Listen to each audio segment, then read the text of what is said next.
ছবির জন্য কেউ কাউকে কেন মার্ডার করতে যাবে? কিন্তু স্যার আমরা তো কোনো কেতন নামের লোককে চিনিই না। কেতনকে আপনি চেনেন না, তাহলে ও আপনাদের ফটো আপনাদেরকে কেন পাঠিয়েছে? জানি না। কিন্তু এরকম ফটো তো আমরা কখনো তুলিনি। আর না এমন দেওয়াল আমাদের বাড়িতে আছে। স্যার আমি তো কোনোদিনও দেখিনি। আর দেখুন না স্যার, এটা নকল ফটোগ্রাফ মনে হচ্ছে। আপনারা নিজেরাই দেখুন, এখানে দিদি আছে, জামাইবাবু আছে, কিন্তু এই চেয়ারটা ফাঁকা। এটার কি মানে বলুন তো? হ্যাঁ স্যার, আমাদের মনে হচ্ছে কেউ ভুল উদ্দেশ্যে ফটো বানিয়ে আমাদেরকে পাঠিয়ে দিয়েছে। ভুল করে পাঠায়নি, জেনে শুনে পাঠিয়েছে আপনাদের। আর সেটাও নিজের জীবনের বলিদান দিয়ে। স্যার হয়তো কেউ মননের ফ্যামিলিকে মার্ডারের কেসে ফাঁসানোর জন্য এমনটা করেছে। আচ্ছা, আপনি কে? উনি হলেন আমাদের ফ্যামিলি ফ্রেন্ড মিস্টার বিক্রম। আচ্ছা, আপনাদের ফ্যামিলি ফ্রেন্ড। স্যার, এতে একটা মেসেজও আছে। শি ইজ হাইডিং, সেভ হার। হয়তো কেতন আপনাদের কাউকে খোঁজার জন্য বলেছেন। খুঁজে বার করার জন্য?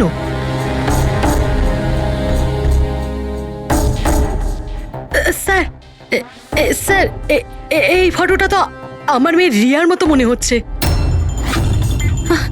স্যার জানি না কার হাত ধরে দাঁড়িয়ে রয়েছে। একটু দেখো না, আমাদের মেয়ের মতোই তো মনে হচ্ছে। না না, দেখো, এটা রিয়া নয়। না না না, ও রিয়া, এটা রিয়া এটা নয়। রিয়া। এই ইয়েলো কালারের ড্রেস আমার মেয়ে রিয়াই পরেছিল যখন ও নিখোঁজ হয়ে গেছিল।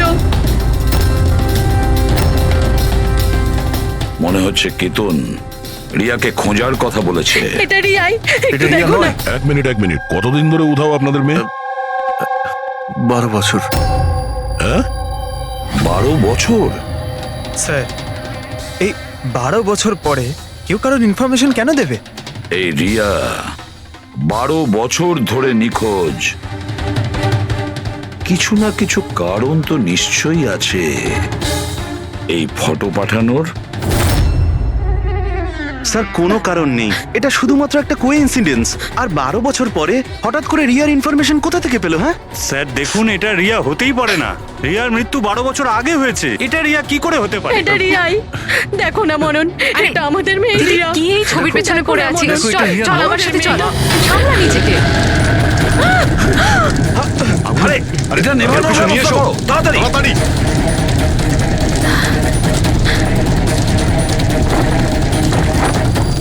সাবধানে। স্যার এই ফটোটা তো পুড়ে গেল, এবার কি করব? কোনো ব্যাপার না, আরো একটা পেয়ে যাবো। পুরবি একটা কাজ করো, তুমি টিএম ট্র্যাপটে গিয়ে এই ছবিগুলো ডুপ্লিকেট কপি নিয়ে এসো। আর যদি ওদের কাছে না থাকে তাহলে কেতনের কম্পিউটারে নিশ্চয়ই কোনো ব্যাকআপ থাকবে, ওখানে দেখে নিও। স্যার, মনন আর শ্যামলী, আপনারা কেতনকে চিনতেন নাকি চিনতেন না তাতে কিছু যায় আসে না, কিন্তু একটা কথা ভালো করে মনে রাখবেন, কেতন নিজের প্রাণ দিয়েছে আপনাদের সাহায্য করার জন্য। ও আপনাদের কাউকে বাঁচাতে বলছে, কেউ লুকিয়ে আছে তাকে খোঁজার জন্য বলছে। আরো কে আর কোথায় লুকিয়ে আছে সেটা তো আমরা খুঁজেই নেব। একটা কথা ভালো করে মনে রাখবেন, যতজন লোক এখানে আছেন তাদের মধ্যে কেউ শহর ছেড়ে যাবেন না যতদিন না আমাদের তদন্ত শেষ হচ্ছে। আমরা আপনাদের সবাইকে সন্দেহ করছি, সবাইকে। 1 মিনিটের জন্য মনন, শ্যামলী, আয়েশা আর বিহান এদের নকল ছবিটাকে এক পাশে রেখে এবার ওদের পেছনে যে দেওয়াল আছে সেটার উপর কনসেন্ট্রেট করতে হবে, এই ফ্রেমগুলো আর তার উপরে লেখা নাম্বারগুলোতে। এবার শ্যামলী ইশারা করেছিল এই ফ্রেমের ওপরে, 3 নম্বর ফ্রেমের ওপরে। হলুদ রঙের ফ্রক পরেছিল আর কারোর হাত ধরেছিল এই বাচ্চা মেয়েটি। শ্যামলীর কথা শুনে মনে হলো স্যার, ফটোতে এই মেয়েটা ওর হারিয়ে যাওয়া মেয়েই, রিয়া। আর তারপরেই message, she is hiding, save হার। কিন্তু স্যার বিক্রম তো বারবার বলছিল যে রিয়া মারা গেছে। হতে পারে এই মেসেজটা রিয়ার বিষয়ই। হতে পারে ও এখনো বেঁচে আছে। নিশ্চয়ই হতে পারে পুরবি, নিশ্চয়ই হতে পারে, কিন্তু কেতন এটাই বলতে চেয়েছিল এদেরকে, মানে মননের ফ্যামিলিকে, যে হয়তো রিয়া বেঁচে আছে আর ওর হেল্পের প্রয়োজন। কিন্তু স্যার ওর এত পরিশ্রম করার কি দরকার ছিল?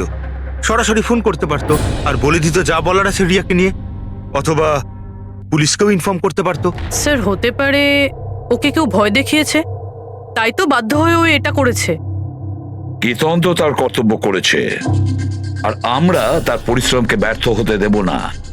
পুরবি, একটা কাজ করো, এই পুরো ফটোগ্রাফটা কোনো ভালো ফটো ল্যাবে নিয়ে যাও, আর এই পেছনে টাঙানো যে ছোট ছোট ফটো ফ্রেম আছে না, সেগুলোকেও ভালো করে চেক করো। আর এটা যে দেখছো যে পেছনের ওয়াল, এটা আবার ফটোশপে বানানো হয়নি তো? আর রিয়ার নিখোঁজ হওয়ার এফআইআর এর কপি আমাদের চাই। কেতন মননের ফ্যামিলিকে তো নিশ্চয়ই চিনতো না, তাহলে অবভিয়াসলি রিয়াকেও ও চিনতো না। তাহলে ও মননের ফ্যামিলিকে এই ইনফরমেশন কেন দিল, আর এভাবে কেন দিল? স্যার, কেতনের খুনি নিশ্চয়ই রিয়ার ফ্যামিলির সঙ্গে যুক্ত আছে। এই সব কটা লোকের ফোন রেকর্ড চেক করো ফেডরিক, আর তার সাথে কেতনেরও ফোন রেকর্ড। আরো একটা কথা, মননের ফ্যামিলির ওপর কড়া নজর রাখো, আর তার সাথে ওর যে বন্ধু আছে না বিক্রম, ওর ওপরও দেখো এরা কোথায় কোথায় যায়, কার কার সঙ্গে দেখা করে, কি কি করে। প্রতিটা বিষয়ের ওপর নজর রাখো, প্রতিটা পদক্ষেপের ওপর নজর রাখো। ওই কেতনের সঙ্গে যে কয়জন লোক কাজ করতো তাদের সঙ্গে দেখা করতে হবে। আপনারা দুজনে তো কেতনকে খুব ভালোভাবে চিনতেন, তাহলে ও কোনোদিন আপনাদের বলেছে কোনো ছোট বাচ্চার ব্যাপারে, জুহুর একটা ফ্যামিলির ব্যাপারে, ওর ফ্যামিলির পোর্ট্রেটের ব্যাপারে? আগে না স্যার, আমাকে এইসব ব্যাপারে কিচ্ছু বলেনি। আচ্ছা, কেতন কি শুধু আপনার জন্যই কাজ করতো নাকি আরো অন্য কিছু করতো, মানে অন্য কারোর জন্য ছবি তুলতো? কেতন আমার জন্য ফ্যাশন ফটোগ্রাফি করতো, পাশাপাশি অন্যান্য বড় হাউসেও এক্সক্লুসিভ ক্যাটালগ শুট করতো। মায়া, আপনি তো কেতনের বোন, তাহলে আপনি তো জানবেন যে ও কার কার সঙ্গে মেলামেশা করতো। স্যার, কেতন খুব রিজার্ভ থাকতো, সব সময় কাজ করত, আর ওর বন্ধুর সংখ্যাও কম ছিল। স্যার, ইদানিং কেতন একটা ইন্টারন্যাশনাল এক্সিবিশনের জন্য অ্যাসাইনমেন্ট পেয়েছিল, যে কারণে মুম্বাইয়ের গলি গলিতে ঘুরে ঘুরে ও স্ট্রিট ফটোগ্রাফি করে বেড়াতো। ওই ছবিগুলো কি আমরা দেখতে পারি? হ্যাঁ স্যার।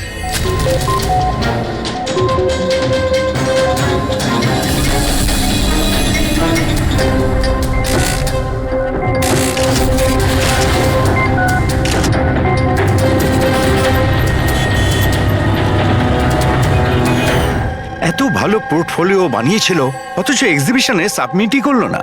কেমন দুশ্চিন্তায় পড়ে গিয়েছিল।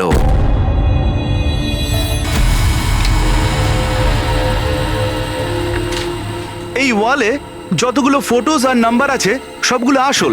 আর বাকি সব? যে এটা তৈরি করেছে সে শুধু এই ওয়ালেরই ওপরে ফ্যামিলির লোকেদের ফটো রেখেছে, এই খালি চেয়ারটার সাথে। যাতে এরকম মনে হয় যে ফ্যামিলির লোকেরা এই ওয়ালের সামনে দাঁড়িয়ে ফটো তুলেছে। হ্যাঁ, কিন্তু এই দেওয়ালটা একেবারে আসল, একজন এক্সপার্ট ইন্টেরিয়র ডেকোরেটরের কাজ। ম্যাগনেটিক দেওয়াল এটা, আজকাল খুব কম জায়গায় এটা দেখা যায়। ম্যাগনেটিক ওয়াল? হ্যাঁ, ম্যাগনেটিক দেওয়াল বানাবার জন্য ওয়ালে একটা স্পেশাল পেইন্ট করা হয়ে থাকে, যার কেমিক্যাল কম্পোজিশনে ম্যাগনেটিক এলিমেন্ট থাকে, যাতে ওই দেওয়ালটা ম্যাগনেটিক প্রপার্টি পায়। তার মানে এই দেওয়ালটা অলমোস্ট ম্যাগনেটের মতো। একদম ঠিক। এখন তাতে কোনো মেটালিক জিনিস কোনো কিছু ছাড়াই, যেমন হুক আর পেরেক, আটকানো যাবে, আবার নিয়েও আসা যাবে। আর তেমনি এই দেওয়ালটা হলো ম্যাগনেটিক দেওয়াল। Thank you. Thank you ma'am. মুম্বাইয়ের অলিতে গলিতে ঘুরে ঘুরে ছবি তুলতো, নিশ্চয়ই ওখানে ঘোরার সময়ও রিয়ার ব্যাপারে কোনো ক্লু পেয়েছিল, এখানকারই কোনো গলিতে।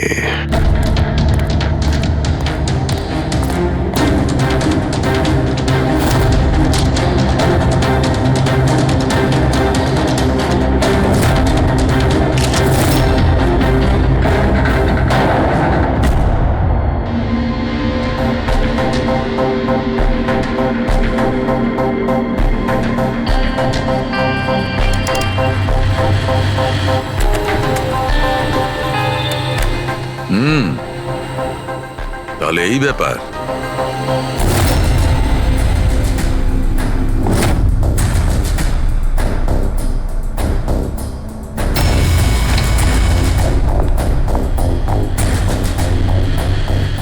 স্যার, এখানে দেখুন।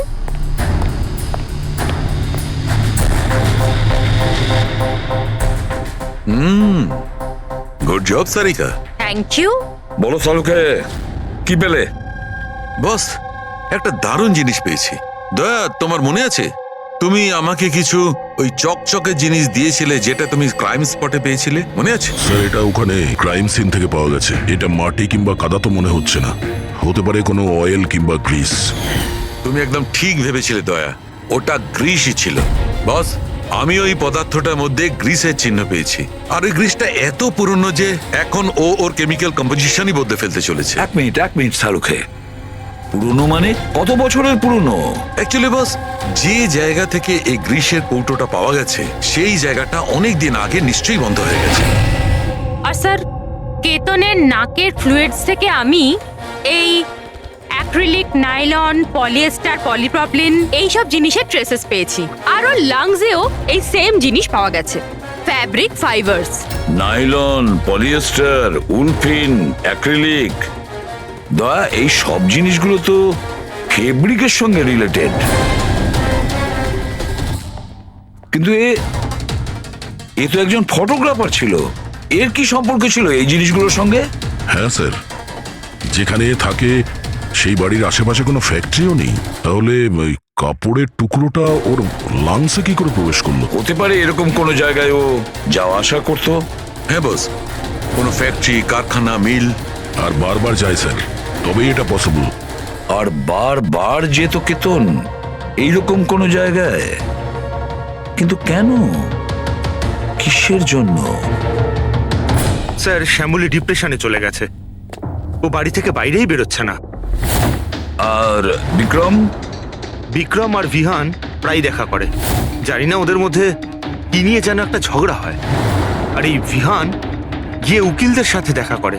উকিলদের সাথে? হ্যাঁ স্যার। আর আয়েশা ওর এক বান্ধবীর সাথে দেখা করতে যায়, কিন্তু ওর এই যে এই বান্ধবীটি ওর থেকে বয়স অনেক বড়। আমার মনে হয় না ওনার এই কেসের সাথে কোনো সম্পর্ক আছে। আর এই যে মনন না, কেতনের সম্পর্কে জানার প্রচুর চেষ্টা করে যাচ্ছে। আচ্ছা আচ্ছা, ফেডরিকো যে ফোন কল রেকর্ডগুলো ট্র্যাক করেছিলে তাতে কি জানা গেছে? কিচ্ছু জানতে পারিনি স্যার। ওদের যে রেজিস্টার্ড মোবাইল নাম্বারগুলো, তার থেকে কিচ্ছু পাইনি। স্যার। হ্যাঁ, ফটোগ্রাফসের প্রিন্ট বার করেছো? হ্যাঁ স্যার। স্যার, যেরকম আমি ফোনে বলেছিলাম ওই দেওয়ালটা আসল স্যার। ম্যাগনেটিক ওয়াল? হ্যাঁ স্যার। স্যার, কেতন এই সব ছবিগুলো ওই ওয়ালে লাগিয়ে এই ছবিটা তুলেছে, আর তারপরে ওই ফ্যামিলি ফটোটা ফটোশপ করে দিয়েছে। স্যার, এই ওয়ালের খোঁজ করতে বেশি সময় লাগবে না, ইন্টেরিয়ার ডিজাইনারের কাজ। আর এই ওয়ালে মেটালিক ডিজিট লাগানো আছে স্যার। তাহলে এবারে এই সমস্ত ফটোগ্রাফস আর্কিটেক্ট আর ডিজাইনারদের অফিসে পাঠিয়ে দাও, তখনই জানা যাবে কে এই ম্যাগনেটিক ওয়াল তৈরি করেছে।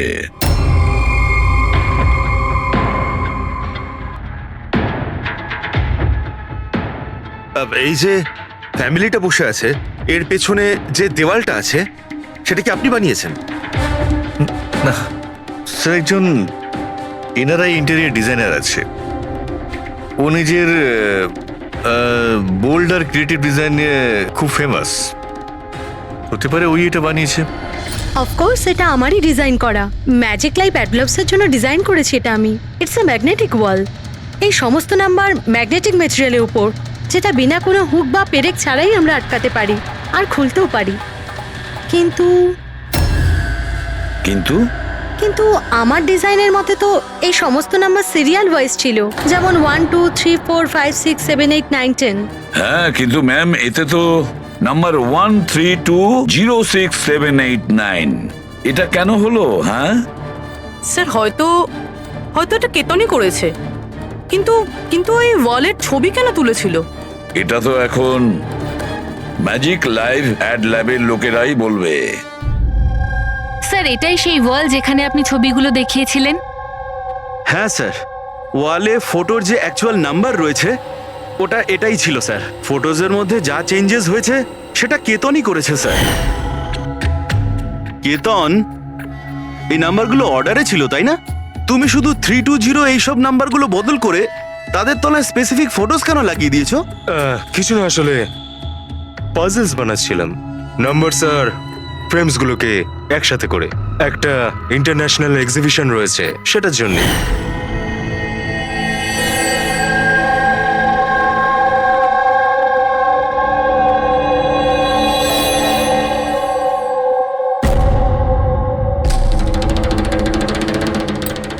আপনারা কেতনকে পারমিশন দিয়েছিলেন কি করে এসব করার জন্য? আসলে স্যার, কেতন আমাদের সাথে আগেও কাজ করেছে। ও একটা ইন্টারন্যাশনাল এক্সিবিশনের জন্য ছবি তুলছিল, আর এই জন্য এই ওয়ালটারও দরকার ছিল, আমরাও ইউজ করতে দিয়ে দিয়েছি। হ্যাঁ স্যার, কি সব পাজেলের কথা বলছিল, আমরা তো কিছুই বুঝতে পারছিলাম না। পাজল?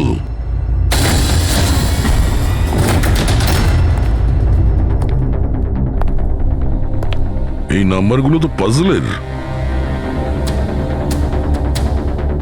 ওই পোর্ট্রেটে 3206 ছিল, আর ওর নিচে যে ফটোগ্রাফসগুলো আছে, আচ্ছা ওগুলোই পাজল নয় তো? হতে পারে কেতন আমাদের ওই ফটোগ্রাফের দ্বারা রিয়ার গল্প শোনাতে চেয়েছিল।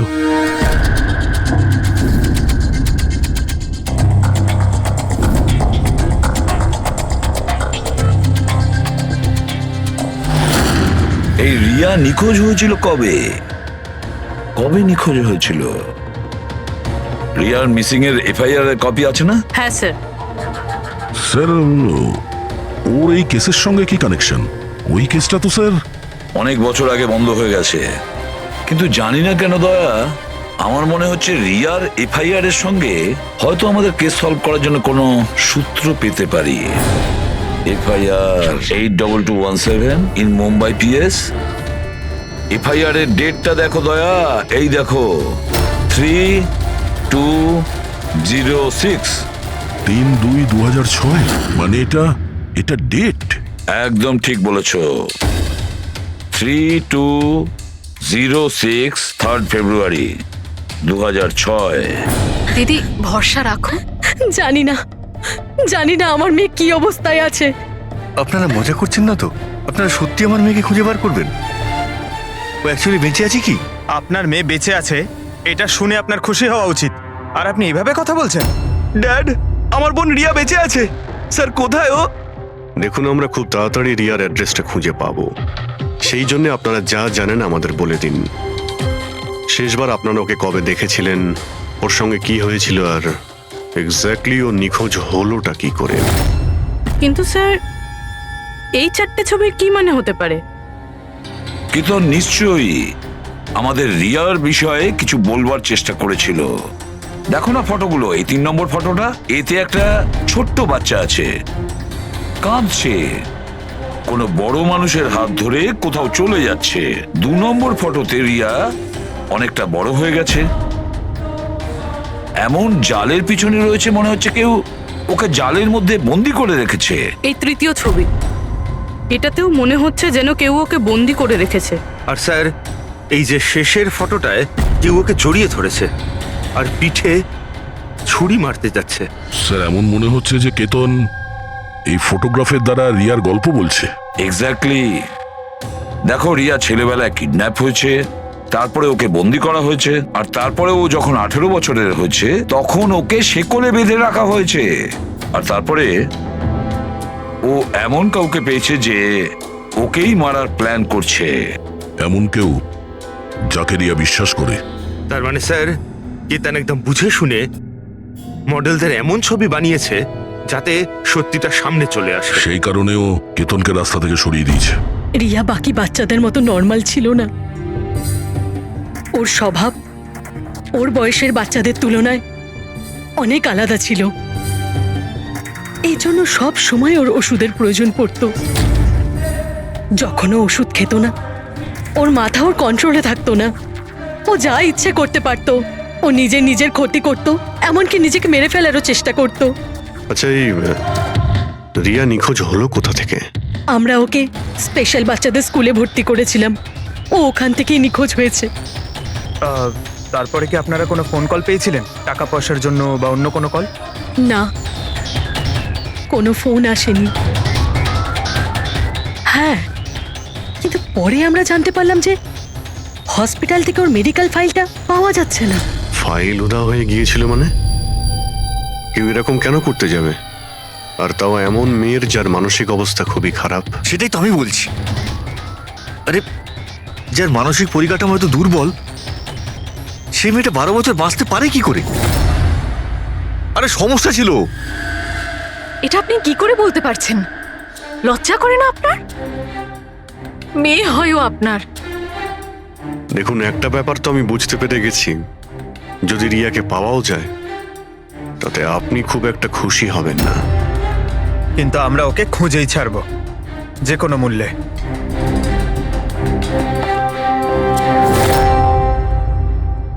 দয়া, এই ফটোটাকে মন দিয়ে দেখো। দেখো, রিয়া বড় হয়ে গেছে, 18 বছর বয়স হয়েছে ওর, কিন্তু ওর পায়ে শেকল পরানো আছে। স্যার, এই পেছনে এই জানলা কার্পেট দেখা যাচ্ছে। মনে পড়ছে সারিকা কি বলেছিল? কেতনের নাকের ফ্লুইডস থেকে আমি এই অ্যাক্রিলিক, নাইলন, পলিয়েস্টার, পলিপ্রপলিন এইসব জিনিসের ট্রেসেস পেয়েছি। এই সব কটা জিনিস ফেব্রিকের সঙ্গে রিলেটেড, কার্পেটের সাথে। ওই কেতন ছবির মাধ্যমে বোঝাতে চেয়েছিল যে ওই রিয়া কোনো পুরনো মিল বা ফ্যাক্টরিতে আছে। স্যার, চতুর্থ ফটোটায় অয়েল ক্যান আর খালি বাক্স ছিল। আর কেতনের স্টুডিও থেকে আমরা গ্রিসের ছাপ পেয়েছিলাম তো। স্যার, হয়তো খুনি কেতনের স্টুডিওতে সেখান থেকেই এসেছিল যেখানে রিয়া বন্দি আছে। তৃতীয় ছবিতে ওই কার্পেটের গলি, আর চতুর্থ ছবিতে ওই ফ্যাক্টরি। স্যার, এই দুটো জায়গা পাশাপাশিই হবে। আমাদের আগে এটা জানতে হবে যে কার্পেটের ওই গলিটার আশেপাশে কোনো পুরনো বন্ধ ফ্যাক্টরি আছে কিনা। যাই করতে হবে খুব তাড়াতাড়ি করতে হবে বস, কারণ আমাদের মননের বাড়িতে যাওয়ার পরে খুনি নিজে সামনে আসবে না, হতে পারে কাউকে দিয়েও।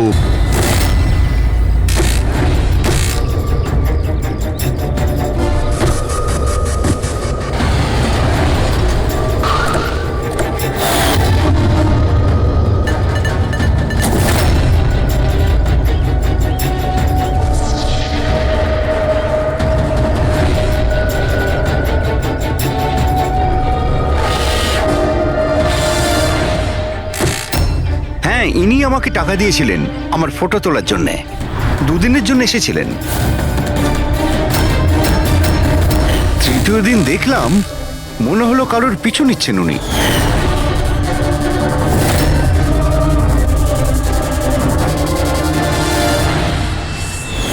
কার পিছু নিয়েছিল? সেদিকে তো মন দিইনি আমি। ও কোন দিকে গিয়েছিল পিছু নিতে নিতে? এই দিকে গিয়েছিল।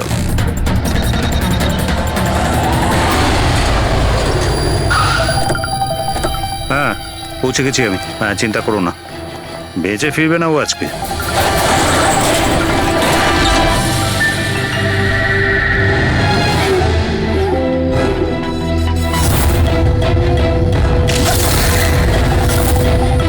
এই বন্ধ কর এটা।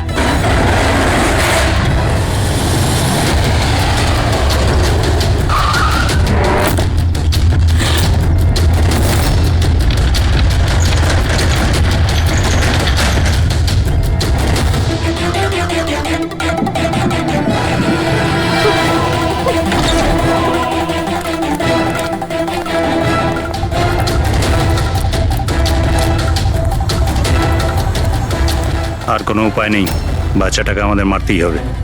বাচ্চাটার বডিটা এখান থেকে হাফিস করার পর এই পুরো জায়গাটাকে আগুন লাগিয়ে পুড়িয়ে শেষ করে দিবি, যাতে এখান থেকে কেউ কোনো প্রমাণ না পায়। এখানে তো কিছু পেলাম না, চলো অন্য কোথাও গিয়ে দেখি।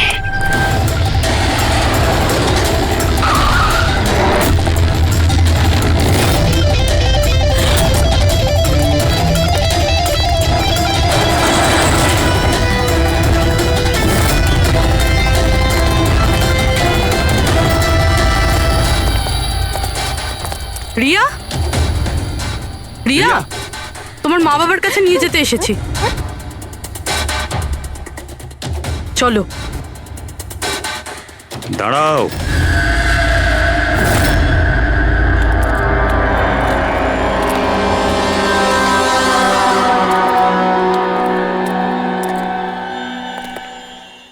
রিয়া মা, এদিকে আয়। আয় মা, আয় আয় আয় আয় আয় আয় আয় আয়। রিয়া, রিয়া, রিয়া, আয় আয় আয়। রিয়া মা, এই আঙ্কেলদের সাথে যাবি?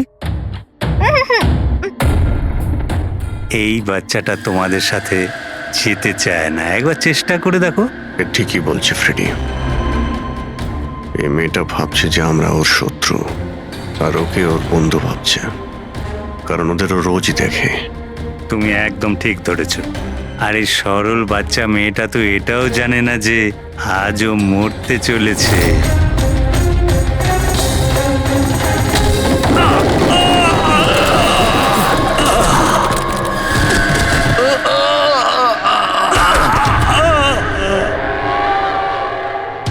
কে তোরা? তোদের এখানে কে পাঠিয়েছে? এটা তোমরা কোনোদিন জানতে পারবে না।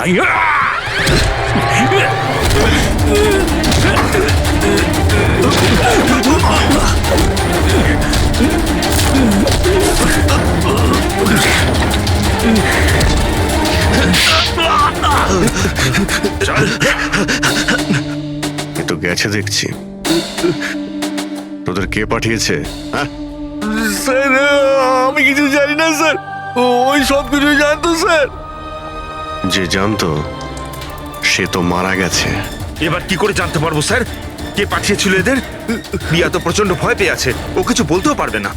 রিয়া বলতে পারে না, কিন্তু চিনতে তো পারে। মানে মানে রিয়া এই খুনিকে চিনতে পেরেছে। কেন? কারণ ও ওকে রোজ দেখতো, ওকে সব সময় দেখতো। ওর মনে হয়েছিল যে এ ওর নিজের কেউ, সেই জন্যই ওর সঙ্গে যাবার জন্য রাজি ছিল। তাহলে রিয়া হয়তো তাকে নিশ্চয়ই চিনবে, যে এখানে ওকে 12 বছর ধরে বন্দি করে রেখেছে, যে ওর সঙ্গে রোজ কথা বলে, আর যে ওকে মারার জন্য এই গুন্ডাদের এখানে। এবার রিয়াই বলবে যে অপরাধীটা আসলে কে। রিয়া, যাও যাও রিয়া। এসো মা, আমার কাছে এসো।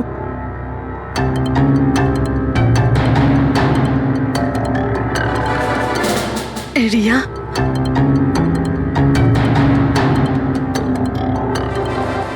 এসো সোনা আমার, নিজের মায়ের কাছে এসো। এসো এসো মা আমার, এসো মা, এসো এসো সোনা আমার।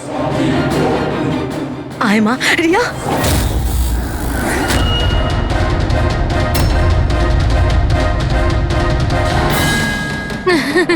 এ তো অবাক কাণ্ড শ্যামলী দেবী। আপনার মেয়ের সাথে 12 বছর পরে দেখা হচ্ছে, কিন্তু সে আপনার কাছে যায়নি, ওর মাসিকে জড়িয়ে ধরেছে। সেটা কিভাবে হলো? রিয়া, আরে আসলে শোন মা, ওটা তো আমি ওর মায়ের মতো, তো তাই খুব ভালোবাসে ও আমাকে, সেই জন্যে। আরে বাহ মাসিমা, আপনাকে এত ভালোবাসে যে রিয়া নিজের মাকে চিনতেই পারলো না, কিন্তু আপনাকে চিনতে পারলো। কি? আর জানেন কেন? কারণ গত 12 বছর ধরে শুধু একজনই আছে যে রিয়ার সঙ্গে দেখা করত, কথা বলতো, যাকে রিয়া নিজের ভাবতো। এটা কি বাজে কথা বলছেন আপনি? আমি কেন ওর সাথে দেখা করব? আমি দেখা করিনি। রিয়ার সঙ্গে নিশ্চয়ই দেখা করেছেন, 12 বছর ধরে দেখা করেছেন। বাজে কথা আমরা বলছি না আয়েশা, বাজে কথা আপনি বলছেন। আমরা তো সেই ডাক্তারকেও খুঁজে বের করেছি যার সাহায্যে আপনি 12 বছর ধরে রিয়াকে ওষুধ খাইয়েছেন আর ও টেস্ট করিয়েছেন। আমি কোনো ডক্টরকে চিনি না, আমি বলছি তো আপনাকে, আমি কোনো মেডিকেল টেস্ট করাইনি। নিশ্চয়ই করিয়েছেন। না, আমি কোনো টেস্ট করাইনি। মিথ্যা কথা বলছেন আপনি। টেস্ট করিয়েছেন আমি আপনি। কোনো টেস্ট করাইনি বলছি তো, বারবার বলছি। আমি কোনো ডক্টরকে চিনি না। আমি তোকে 12 বছর ধরে সেই ওষুধটাই দিচ্ছি যেটা ও 7 বছর বয়স থেকে খেয়ে আসছে।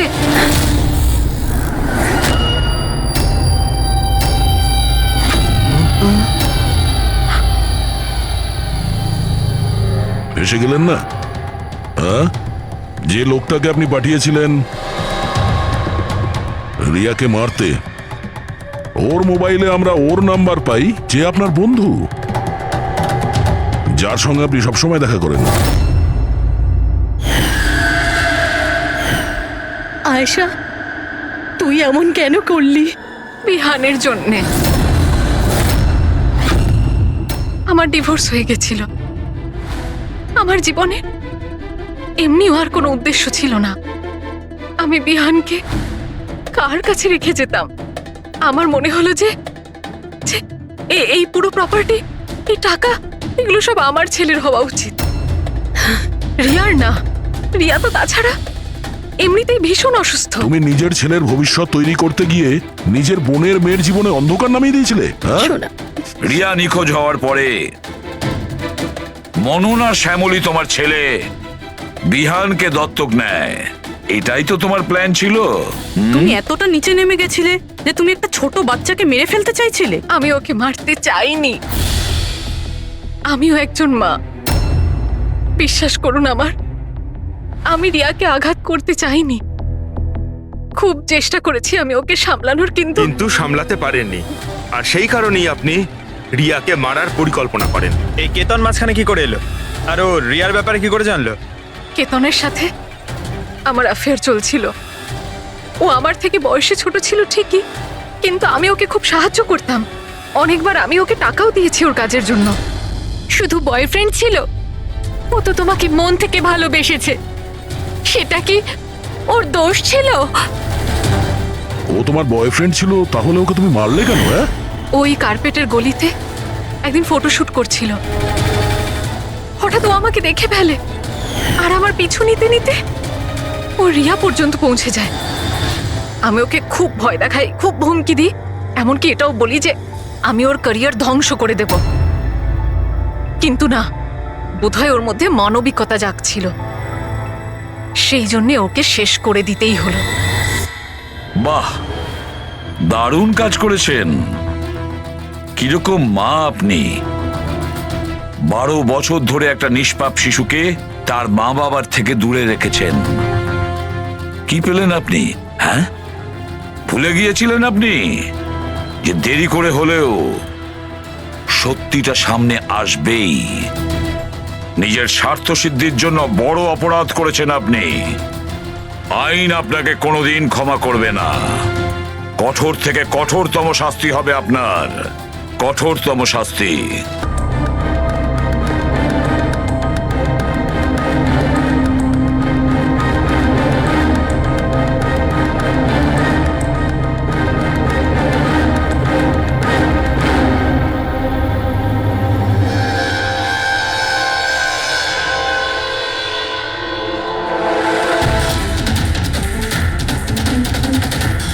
বোতামে রক্ত? কি হলো স্যার, আপনি কিছু ভাবছেন? না, এর মুখটা দেখতে পাচ্ছ? একদম শান্ত, মানে ও জানেই না যে ওকে গুলি করা হচ্ছে। এখানে সবকিছুই একদম পরিষ্কার, গোছানো। মনে হচ্ছে কেউ ক্রাইম সিন সাজিয়ে দিয়েছে আমাদের বোকা বানানোর জন্য। স্যার, তার মানে আপনার মনে হয় কেসটা ডবল সুইসাইডের নয়, বরং ডবল মার্ডারের? কিছু তো গন্ডগোল আছে এই কেসে। সবকিছু এতটাও সোজা নয় যা আমরা দেখতে পাচ্ছি।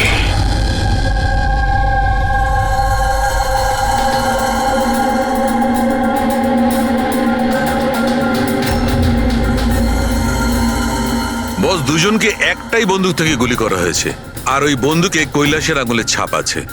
আসলে আমার মনে হচ্ছে না যে এটা আত্মহত্যার ব্যাপার। তো আপনারও মার্ডার মনে হচ্ছে তো স্যার? এক্স্যাক্টলি, এটা মার্ডারই। বস, কৈলাসের শরীরের 7টা হাড় ভেঙে গেছে, আর এই ফ্র্যাকচারটা এখনকার, নতুন, পুরানো নয়। মারপিট করেছিল ওরা? তেমন তো মনে হচ্ছে না বস, কারণ এর শরীরে কোথাও কোনো জায়গায় কোনো চিহ্ন নেই, কোনো আঘাত নেই। স্যার, কিন্তু এটা কি করে হতে পারে? কোনো আঘাত না লেগে কারো 7টা হাত কি করে ভাঙতে পারে? সেটারই তো উত্তর খুঁজছি আমি। স্যার, হ্যাঁ, এই সুনিধি আর কৈলাসের জামা কাপড়ে আমি অনেক কিছু পেয়েছি। এই ফ্যাট, প্রোটিনস, এনজাইমস, ফসফোলিপিডস, ল্যাক্টোমিনারেলস, এই সমস্ত কিছু ট্রেসেস পাওয়া গেছে। এতগুলো জিনিস এই দুজনের ড্রেসে পাওয়া গেছে? এতগুলো জিনিস আসলো কোথা থেকে? আমি স্যার সেটাই খোঁজার চেষ্টা করছি। স্যার, ওই দয়া তো এলো না এখনো? আমি কালকে ওকে ফোনও করেছিলাম, কিছু আর্জেন্ট পেপারস ছিল সাইন করানোর জন্য। এখানে আসেনি মানে কাল রাতে তো এখানে আসার জন্য বেরিয়ে এলো। কিন্তু এখনো পৌঁছয়নি।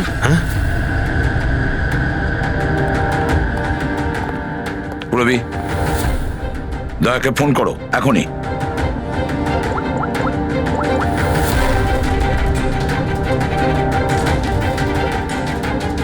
স্যার দয়া স্যার ফোনই তুলছেন না। ফোন ধরছে না? স্যার ও তো এরকম করে না। লোকেশন দেখো তো কোথায় দেখাচ্ছে। স্যার দয়া স্যারের ফোনের লোকেশন তো ক্রাইম সিনেই দেখাচ্ছে। হ্যাঁ। তাহলে কি আবার ওই ক্রাইম সিনে গেছে? আরে যদি যায় তো বলবে তো।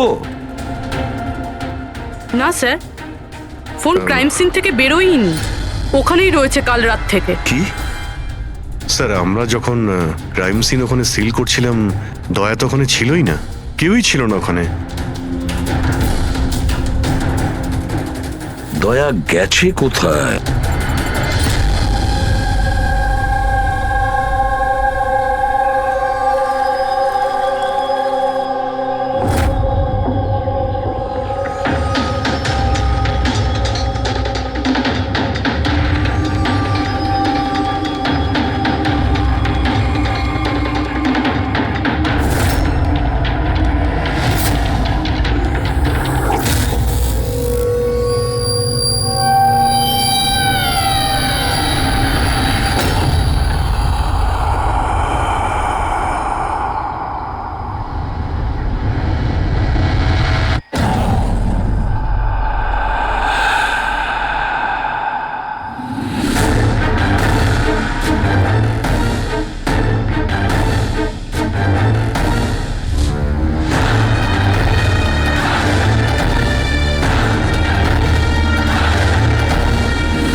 বাচ্চাদের কান্নার শব্দ।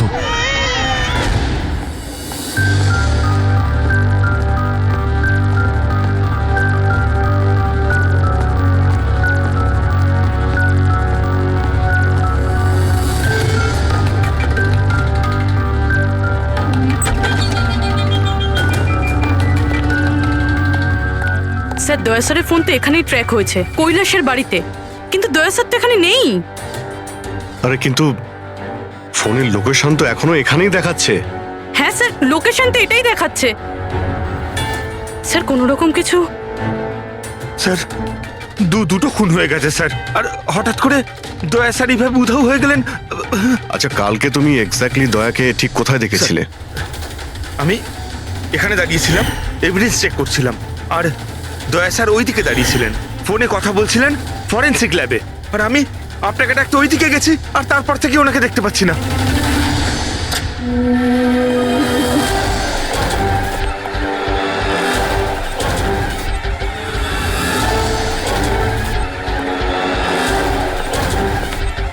ভিতরে কিচ্ছু নেই স্যার। অদ্ভুত ব্যাপার তো, কিন্তু ফোন তো এখানে আছে, গেল কোথায়? Sir sir sir Abhijit sir sir sir sir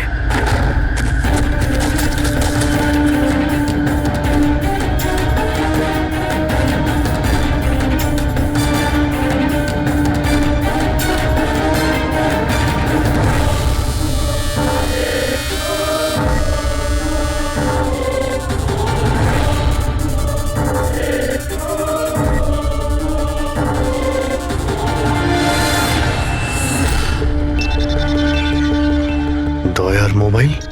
দয়া, অভিজিৎ স্যার। স্যার আপনি ঠিক আছেন? হ্যাঁ আমি ঠিক আছি। বুঝতে পারছি না স্যার, এসব কি করে হয়ে গেল? যেই আমি টেবিলে হাতটা রেখেছি ছট করে দরজাটা খুলে গেল। হয়তো এটা দিয়েই খোলে এই এখানকার দরজা।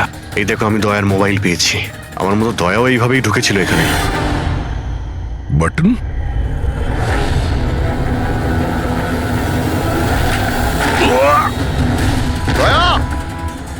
স্যার দয়া স্যার,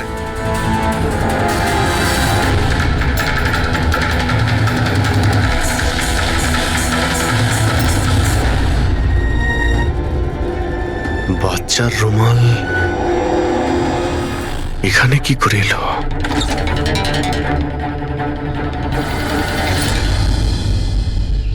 স্যার, স্যার পিছনে আরেকটা দরজা আছে, যেটা যেটা বাইরে একটা ছোট রাস্তার সাথে কানেক্টেড।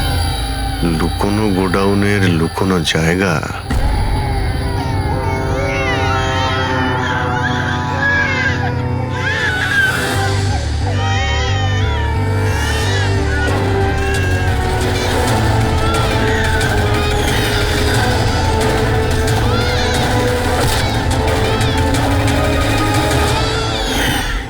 থ্যাংক গড, বাচ্চারা ঠিক আছে। অন্তত এদেরকে ঘুমের ওষুধ তো দেওয়া হয়নি।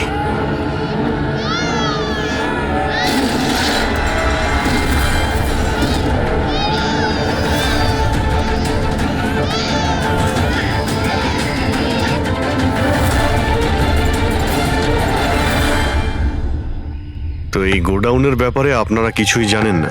স্যার, আমরা তো ওদের প্রতিবেশী ছিলাম, আত্মীয় তো ছিলাম না যে জানতে পারবো ওদের বাড়িতে কি চলছে না চলছে। স্যার, এর বাড়িতে গোডাউন রয়েছে, তাতে প্রবলেমের কি আছে? টায়ারের চিহ্ন। আপনারা এভাবে জিজ্ঞাসাবাদ করে কি প্রমাণ করতে চাইছেন? যেন আমরাই দোষ করেছি। তার কারণ একজন সিআইডি অফিসারকে পাওয়া যাচ্ছে না। যে দুজন এখানে থাকতো ওরা তো মারা গিয়েছে। মানে এটা তৃতীয় কারো কাজ। এই আশপাশে তো আপনারাই থাকেন নাকি? স্যার, স্যার ওইখানে টায়ারের চিহ্ন রয়েছে, আর চিহ্ন দেখে মনে হচ্ছে যে কোনো বড় ট্রাকের। ট্রাকের? হ্যাঁ স্যার, চাকার দাগের পাশে সবজির টুকরো পড়ে আছে ওখানে স্যার। তার মানে কোনো সবজিওয়ালা ট্রাক এসেছিল এখানে।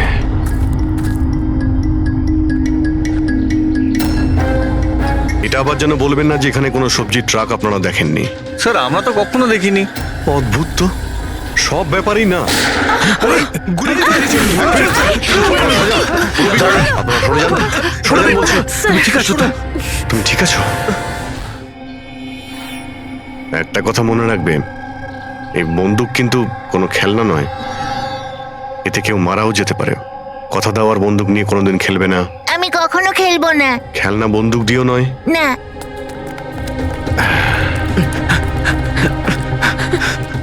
আর আপনাদের তো খেয়াল রাখা উচিত ছিল। আপনারা এই যে বাচ্চাদের খেলার জন্য বন্দুক দেন না, তাই ওদের অভ্যেস হয়ে যায় বুঝে বা না বুঝে বন্দুক চালানোর জন্য বা ওটা নিয়ে খেলার। আর সেই জন্যে ওরা আসল বন্দুক পেলেও যেটা বুঝতে পারে না যে এটা আসল না খেলনার বন্দুক। আর একটু হলেই তো পুরবীর।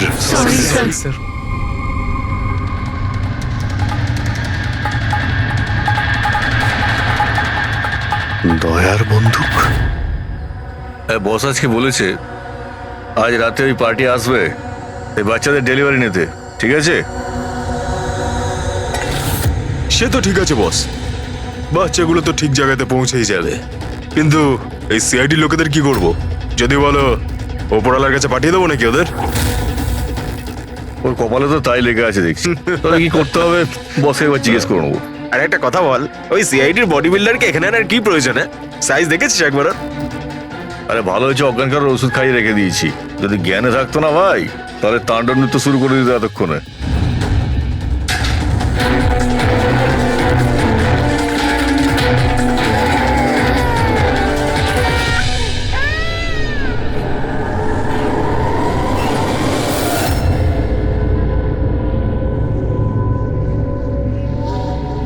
আরে ভাই, পুরবী কেমন আছে? ঠিক আছে স্যার, ভাগ্য ভালো যে গুলি ওর পা ছুঁয়ে চলে গেছে। Thank god. যাক, ভালো হয়েছে। স্যার, যে কেমিক্যালস ওই জামা কাপড়ে পাওয়া গিয়েছিল, ঠিক সেই কেমিক্যালস আমি এই বেসমেন্টে পাওয়া ন্যাপকিনে পেয়েছি। কোন chemical? Milk powder. Milk powder? যেটা ছোট বাচ্চাদের নিউবর্ন বেবিসকে দেওয়া হয়। কিন্তু স্যার, কৈলাস আর সুনিধির বাড়িতে তো আমরা কোনো বাচ্চাই দেখিনি। না না, একটা বাচ্চা তো অবশ্যই থাকবে, কারণ আমি এই ন্যাপকিন থেকে বেবি স্যালাইভা মানে বাচ্চা থুতু পেয়েছি। কিন্তু যদি কোনো বাচ্চা থাকেও তো কেউ স্টোর রুমে কেন রাখবে? অভিজিৎ, কোনো বাচ্চাকে গুম ঘরে রেখেছে, এর মানে হলো বাচ্চাদের উধাও করা। Baby trafficking, baby trafficking. সেই জন্যই ওদের বাড়িতে ওরা এই লুকোনো গোডাউন বানিয়ে রেখেছিল আর পিছনে লুকোনো দরজা। বস, হ্যাঁ বস, এটা কনফার্ম হয়ে গেছে যে এই দুজন আত্মহত্যা করেনি, এদের দুজনকে মার্ডার করা হয়েছে। আর এই মহিলার রক্তে আমি কিছু নেশার জিনিস পেয়েছি যেটা মানুষকে অজ্ঞান করার কাজে ব্যবহার হয়। সুনিধির বডিতে আর এই কৈলাসের বডিতেও? বস, কৈলাসের বডিতে এত ধরনের ড্রাগস কেমিক্যাল রয়েছে যে এক্স্যাক্টলি বোঝাই যাচ্ছে না যে কোন কেমিক্যালটা ব্যবহার করা হয়েছে। ওষুধের কেমিক্যাল মানে হচ্ছে বস, এই যে কৈলাসের একটা অনেক রেয়ার অসুখ ছিল, হাইড্রোডাইস্পেসিস ওসিফিকাস প্রোগ্রেসিনা। এই অসুখে মানুষের টিস্যুগুলো খুব কমজোর হয়ে পড়ে আর ওর হাড়গুলো ভঙ্গুর হয়ে যায়। সামান্য একটু অসাবধানতা, একটু আঘাত লাগলেই হাড়গুলো ভেঙে টুকরো হয়ে যায়। তাহলে যাদের এরকম রোগ আছে তাদের তো খুবই সাবধানে যাতায়াত করতে হয় নিশ্চয়ই। একদম, যদি কোনো একটা জিনিসের কোনাও ঠেকে যায়, আঘাত একটু লাগলে হাড়গুলো ভেঙে যাবে। তাহলে একটা কথা তো পরিষ্কার অভিজিৎ, ওই কৈলাস অসাবধানে তার হাড় ভাঙেনি, অন্য কেউ জোর জবরদস্তি করেছে কৈলাসের সঙ্গে। একদম ঠিক বস, আমার মনে হচ্ছে খুনি জানতোই না যে কৈলাসের রেয়ার ডিজিজ আছে। ওকে জোর জবরদস্তি করেছে, ওর মনে হয়েছে যে একে খুনের বদলে আত্মহত্যায় কনভার্ট করা সম্ভব। বস, এই যে এটা হচ্ছে ওর ইন্ডেক্স ফিঙ্গার, এটা নিজের ইচ্ছায় ট্রিগারে যায়নি। খুনি জবরদস্তি করে এই আঙুলটা ট্রিগারে রেখেছে আর আঙুলে চাপ দিয়ে বন্দুকটা চালায়, আর এই জবরদস্তির কারণেই আঙুলটা ভেঙে যায়। অনেক লম্বা প্ল্যান করেছিল ওই খুনি। হয়তো খুনি সে সময় গোডাউনে লুকিয়েছিল আর দয়া দেখতে পেয়ে গেছে। হতে পারে। ওই সবজি ট্রাকের ব্যাপারে কি জানতে পেরেছো? স্যার, পঙ্কজ চেষ্টা করছে ট্রাকের ব্যাপারে খোঁজ নেওয়ার জন্য। এমন ট্রাকওয়ালাদের খুঁজছে যারা সবজি নিয়ে যাওয়ার জন্য ট্রাক ভাড়া দিয়ে থাকে। দেখ তো কি হলো, দেখ গিয়ে দেখ তাড়াতাড়ি। কি হয়েছে? কিছু নেই এখানে। আরে ওই সিআইডি লোকটার আবার জ্ঞান ফিরে আসলে তো, দেখ ভালো করে, দেখ। চল। যা।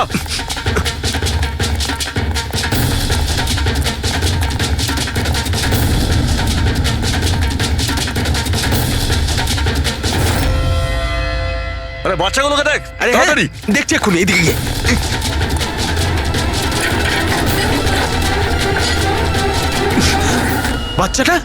বাচ্চাগুলো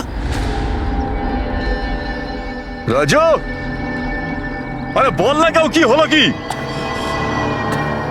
আরে ওই অমর, আরে কি হলো?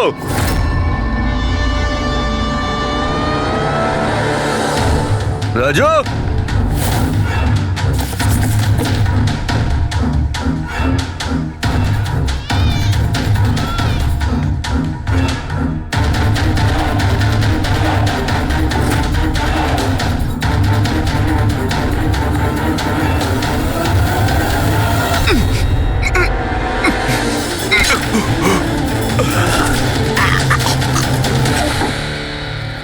আরে পালিয়ে গেছে, বাচ্চাগুলোও নেই। পরিষ্কার বোঝা যাচ্ছে এটা আত্মহত্যার কেস, কিন্তু আপনারা এমন করে প্রশ্ন করছেন যেন খুন করা আর হয়েছে। আমি যদি এখন এটা বলি যে এটা সুইসাইড নয়, মার্ডার, তো? মার্ডার? হ্যাঁ, মার্ডার। এটা শুধু মার্ডারই নয়, এই কৈলাস আর সুনিধি ক্রিমিনালও ছিল। ওরা শিশু পাচারের কাজ করত। বাচ্চাদের পাচার করা? হে ভগবান, কি যে হচ্ছে আমাদের পাড়ায়। আরো অনেক কিছু হচ্ছে এখানে। আপনাদের মধ্যে কেউ কৈলাসের বাড়িতে অচেনা কাউকে আসতে দেখেছিলেন? কোনো নতুন লোককে? স্যার আমরা তো সারাদিন কাজ নিয়েই পড়ে আছি, আমরা কি করে জানবো কে কার সঙ্গে দেখা করতে আসে আর কে কার সঙ্গে নয়? বাহ, না কেউ কিছু দেখেছে আর না কেউ কিছু শুনেছে, আর না আপনারা বলতেও রাজি। ওই 3 বাঁদরের কথা আমার মনে পড়ে গেল, যারা না খারাপ দেখে, না খারাপ শোনে, আর না খারাপ বলে। অদ্ভুত আপনারা। আরে ওই যে গাড়িতে পালাচ্ছে, ওইদিকে দেখ। আরে ওই মোটু থাম।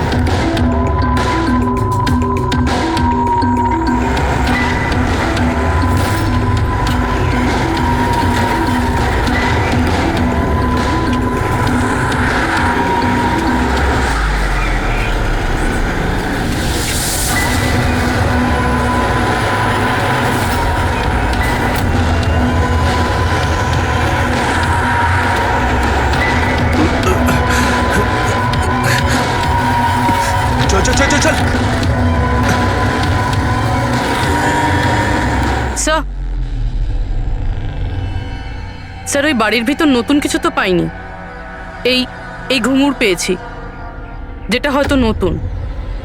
ঘুঙুর? এই সুনিধি ডান্সার ছিল নাকি? না স্যার, সুনিধি নয়, কৈলাস। ও ভারতনাট্যম শিখতো। কৈলাস ভারতনাট্যম শিখতো, সুনিধি নয়? হ্যাঁ স্যার, কৈলাসই শিখতো। প্রত্যেক বুধবার টিচার আসতেন হলুদ রঙের স্কুটারে। আচ্ছা, বাকি কিছু তো আপনার মনে নেই। এটা এত ডিটেলে আপনার কি করে মনে আছে? কারণ আমি নিজেই নাচ শিখতে চেয়েছিলাম, এই জন্য কৈলাসের কাছে টিচারের নাম্বার চেয়েছিলাম, কিন্তু ও কিছুতেই দিল না। তাই একদিন আমি টিচারের কাছে চলে গেলাম, ওনাকে বললাম ডান্স শিখতে চাই, কিন্তু উনি বললেন ওনার কাছে সময় নেই। I see. আমরা একটা ভালো প্রমাণ পেয়ে গেলাম এখান থেকে। এই কৈলাস তো ডান্স শিখতেই পারে না, ও তো হাড়ের রোগ ছিল। স্যার হতে পারে এই ভরতনাট্যম টিচার ওই গ্যাংয়েরই মেম্বার যারা এই অপরাধে যুক্ত। এক্স্যাক্টলি। এখানে ডান্স শেখাতে প্রত্যেক বুধবারে আসতো না? চেকপোস্ট থেকে গত 3টে বুধবারের ফুটেজ তুমি বের করো।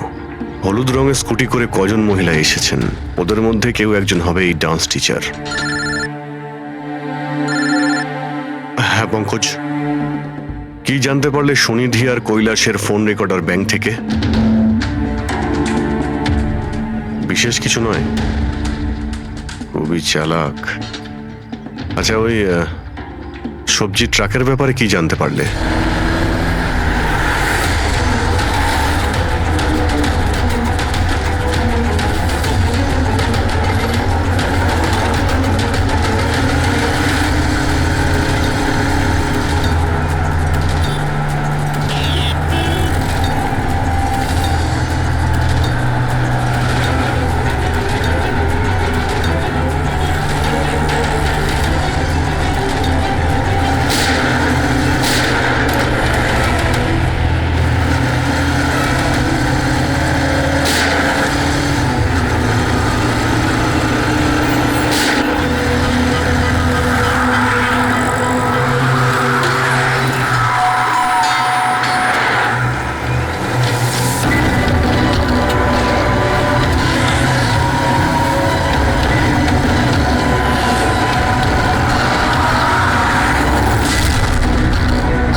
পালিয়ে গেছে লোকটা। আরে বাচ্চাগুলো নিয়ে গেছে, খোঁজ খোঁজ, তাড়াতাড়ি খোঁজ, তাহলে প্রাণ যাবে আমাদের। চল চল।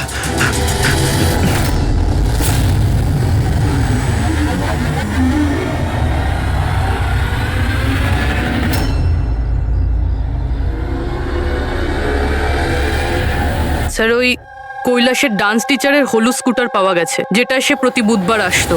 এই আরটিও থেকে ডিটেলসটা বের করেছো? হ্যাঁ স্যার, নমিতা নামের কোনো মেয়ে। আর এ কোনো ডান্স টিচার না, বরং একটা ম্যাটারনিটি হসপিটালে নার্সের কাজ করে।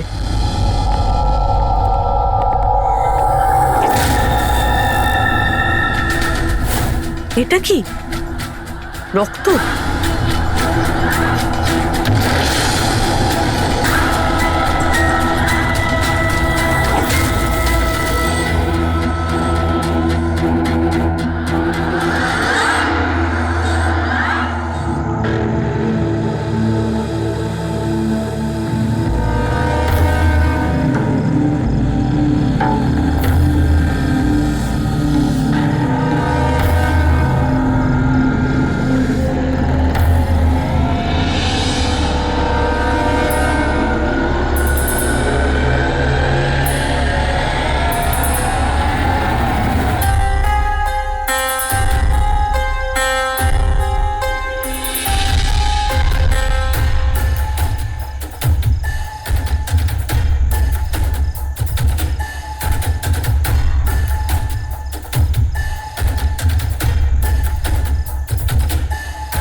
আপনার তো ব্যথা লেগেছে, এভাবে দাঁড়িয়ে থাকলে পড়ে যাবেন।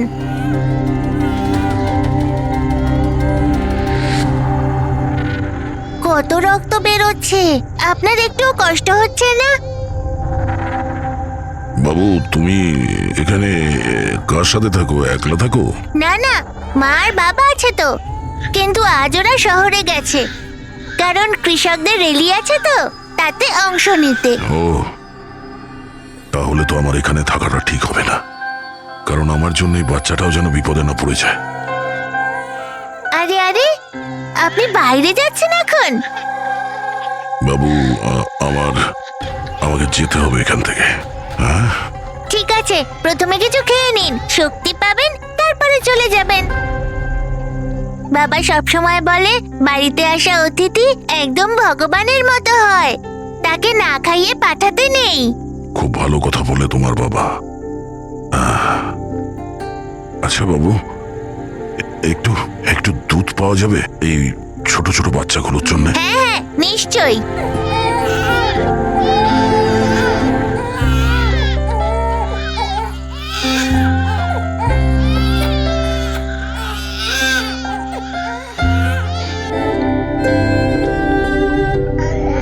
আরে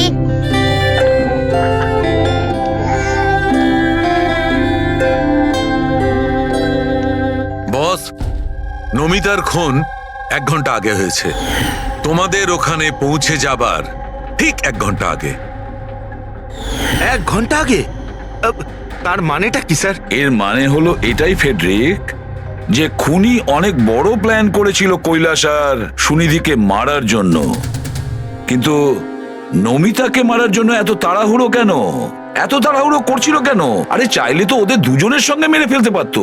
হ্যাঁ স্যার, 20 ঘন্টা পরেও নমিতাকে খুন করে, আর এতগুলো প্রমাণও রেখেছে।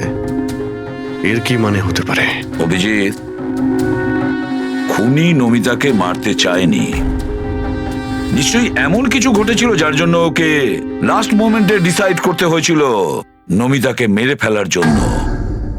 কিন্তু এমন কি কারণ ছিল ওই খুনিটার? স্যার আমার মনে হয় স্যার এই নমিতা আবার আমাদের কাছে আসছিল না তো? বা হয়তো খুনি এটা জানতে পেরে গিয়েছিল যে আমরা নমিতার কাছে যেতে পারি। খুনি প্রতিবেশীদের মধ্যেই কেউ একজন। ও আমাদের কথা শুনে ফেলেছিল, তাই আমরা নমিতার বাড়িতে যাওয়ার আগেই খুনি ওখানে পৌঁছে যায় আর নমিতাকে খুন করে দেয়। একটা কাজ করি, আমরা সব প্রতিবেশীদের ঠিকুজি খুঁজে বের করতে হবে।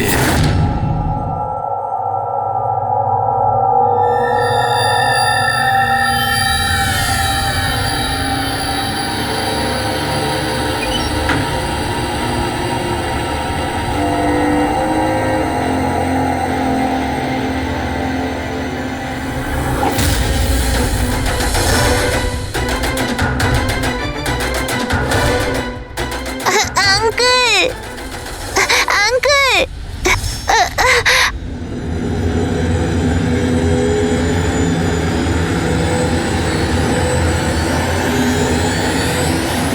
তোমাদের শত্রুতা আমার সাথে, বাচ্চাটাকে ছেড়ে দাও। আঙ্কেল,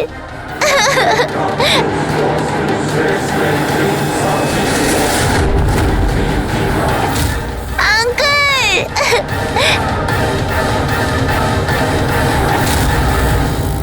বাচ্চাকে ছাড়!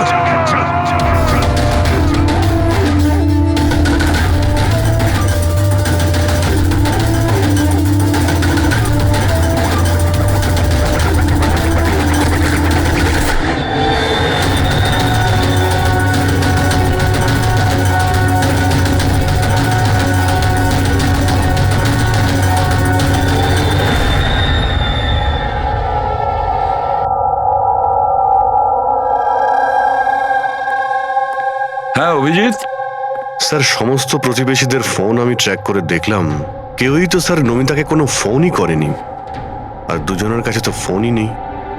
তার মানে খুনি যখন খুন করতে গিয়েছিল তখন মোবাইল ফোন সঙ্গে নিয়ে যায়নি। আর কি জানতে পেরেছো প্রতিবেশীদের কাছে? স্যার সবারই কিছু না কিছু রোগ আছে, কারোর হাই প্রেশার রয়েছে, কারোর ডায়াবেটিস রয়েছে। আর স্যার দুজনের শরীরে পেসমেকার বসানো আছে। আচ্ছা, পেসমেকার লাগানো আছে। তাহলে অভিজিৎ, যাদের পেসমেকার লাগানো আছে তাদের কাছে তো স্মার্টফোন থাকবে না, কারণ যদি কোনো স্মার্টফোন পেসমেকারের কাছাকাছি চলে আসে তখন পেসমেকার বন্ধ হয়ে যায়। কারা এই দুজন? স্যার, এই জীবন আর মহেশ, এদের কাছে কোনো মোবাইল ফোন নেই। জীবন আর মহেশ, তাহলে এদের পেসমেকার ট্র্যাক করা যাক।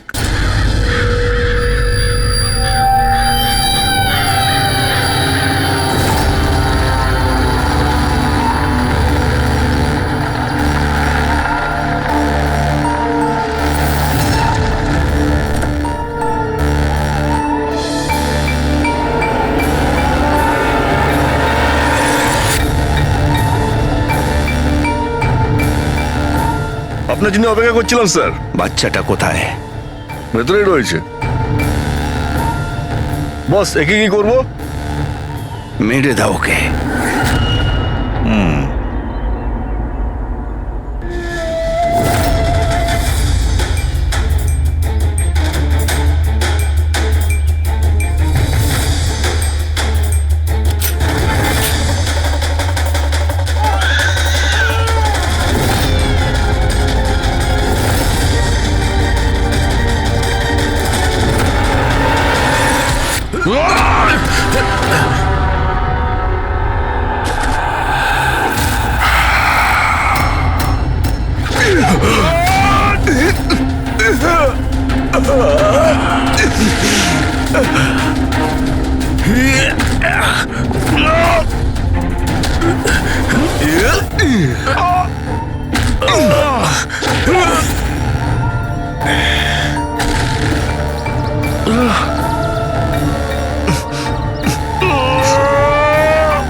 স্যার, তুমি ঠিক আছো? স্যার, বাচ্চা বাচ্চা কোথায় বাচ্চা?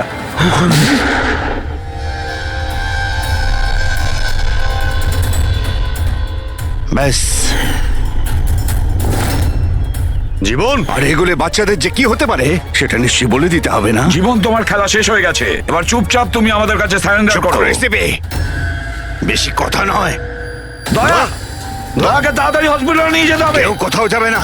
এই! বেশি চালাকি করো না।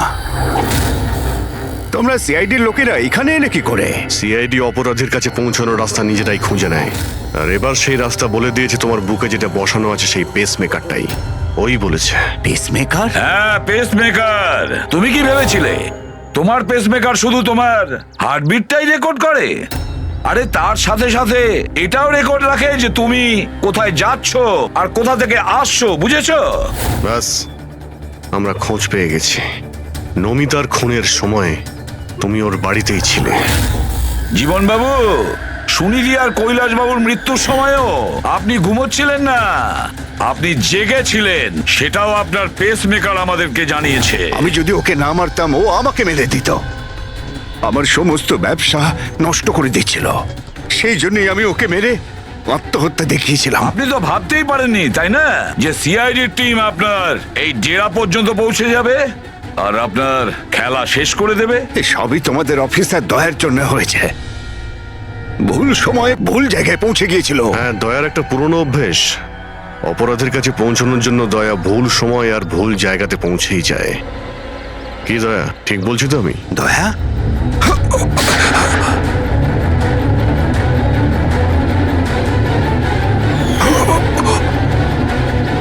দয়া, দয়া! জীবন, যারা ঠিক করে নিজের মাকে চিনতে পারেনি তাদেরই জীবন তুমি নষ্ট করতে যাচ্ছিলে। জানি না তুমি কতগুলো নিরীহ শিশুর প্রাণ নিয়েছো।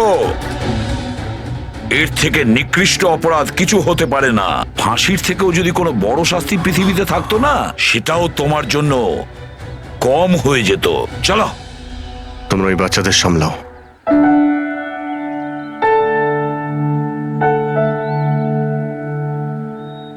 কেকু, তুমি আমাদের অনেক সাহায্য করেছো।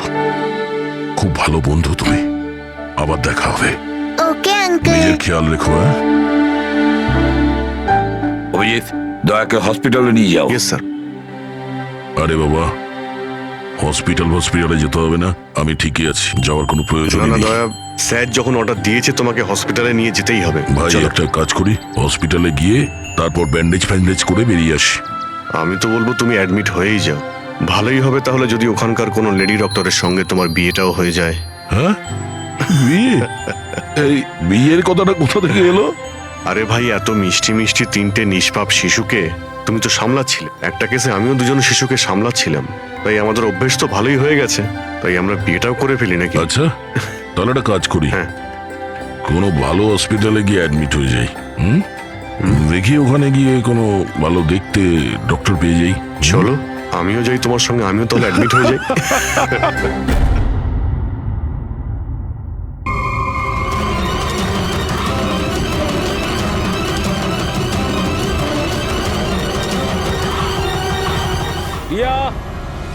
রজত,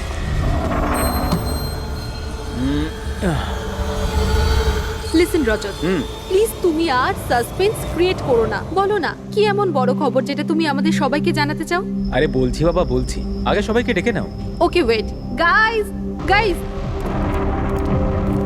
কি ভাই, কি ব্যাপার? নাও টেল আস। খুব তাড়াতাড়ি জানতে পারবে তুমি তোমাকে এখানে কেন নিয়ে এসেছি। আর সেটা কি? বলছি বাবা।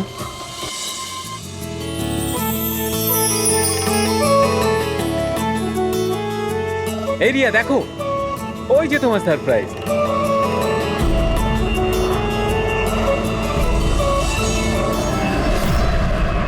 আরে এটা কি লেখা রয়েছে? মজা করারও একটা সীমা থাকা উচিত। তুমি এটা দেখানোর জন্য আমাদের এখানে ডেকেছো? আরে না রিয়া, এটা আমার প্ল্যান ছিল না। আমি তো লিখিয়েছিলাম উইল ইউ ম্যারি মি। মিথ্যে বলো না রজত। আরে আমি সত্যি বলছি রিয়া, তোমাকে প্রপোজ করার জন্যই এখানে এনেছিলাম। ট্রেনটা তো আমিই বুক করেছি, তাই না? আরে এটা কে পড়ছো বন্ধু? চলো।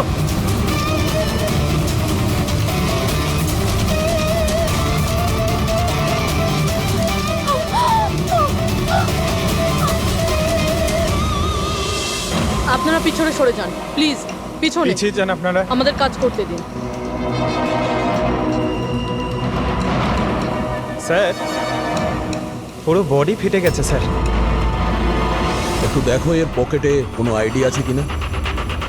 আচ্ছা, আপনারা এই লোকটাকে ওপর থেকে পড়তে দেখেছেন? হ্যাঁ স্যার, স্যার ও একটা প্লেন থেকে পড়ে গিয়েছিল, আর ওই প্লেনে একটা মেসেজও ছিল। কি ধরনের মেসেজ? একটা বড় কাপড় ছিল, আর ওখানে লেখা ছিল যে সবাই মারা যাবে। প্লেনে? হ্যাঁ স্যার। প্লেনে এই ধরনের মেসেজ? সবাই মরে যাবে? স্যার। হ্যাঁ হ্যাঁ পঙ্কজ, এই পকেটে তো কিছুই নেই। কিচ্ছু নেই?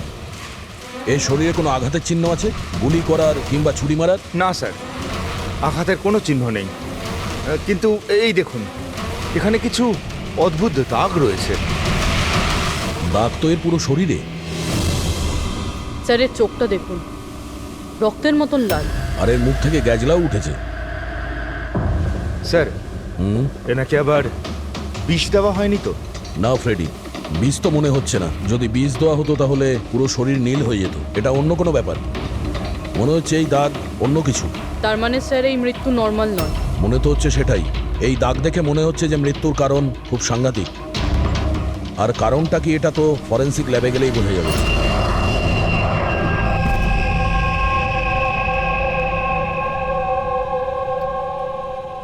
Sir, it's a emergency, we need you right now. Okay sir, প্যাসেঞ্জারের অবস্থা ভালো নয় স্যার। স্যার প্লিজ আপনি চলুন। হ্যাঁ স্যার। স্যার উপরে।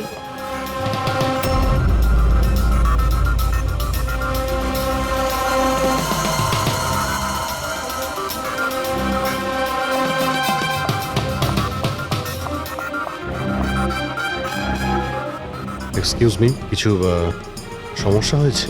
না স্যার, সব ঠিক আছে স্যার। I see. আমি সিআইডি অফিসার। যদি কোনো প্রবলেম থাকে তাহলে বলুন, I can help you. Sir আপনি আমার সাথে উপরে চলুন।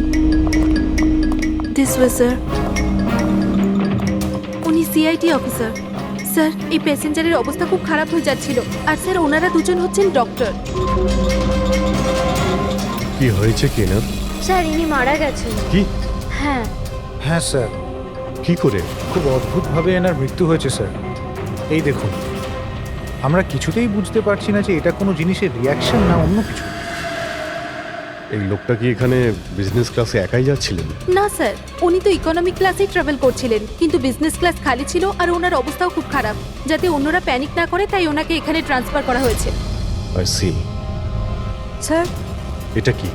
স্যার, এই কাগজের টুকরোটা ওনার কাছে পাওয়া গেছে।